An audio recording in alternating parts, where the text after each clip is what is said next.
I apologize for the different sections. It's going to be one of those days. First day back to a podcast. Everybody in my house, including every pet that I own, is just acting weird. And I don't know if it's because the eclipse is coming, but they want to come in and out and everything's going on. They're just unnaturally doing things they wouldn't do.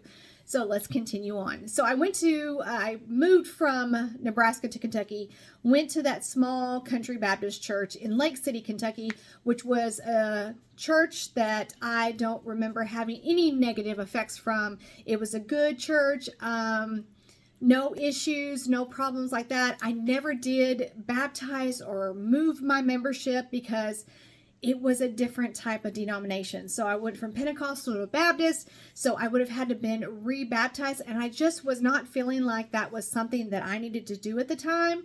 It just wasn't, I didn't feel the same connection with the church. It was nice to go to. I made new friends, I had fun time, but that was not a church that I felt like was my church home. So I did not continue with the membership change at that time. So as most childhood trauma people do, I got engaged early, I got married early, and I divorced early.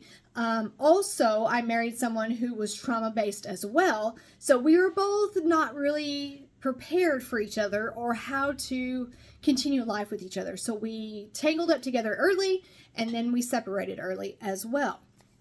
So after my divorce and a lot of partying, I attempted to lean on my faith again and gain perspective for my youngest brother's behavior.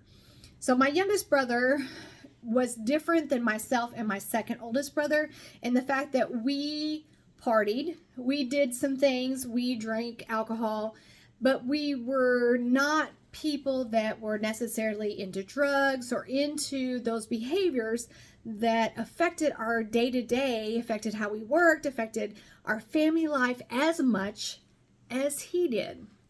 So as he started to get out there, and he was 5 years younger than me, so I mean, by this point, I've already been married, I've already been divorced, I'm moved out.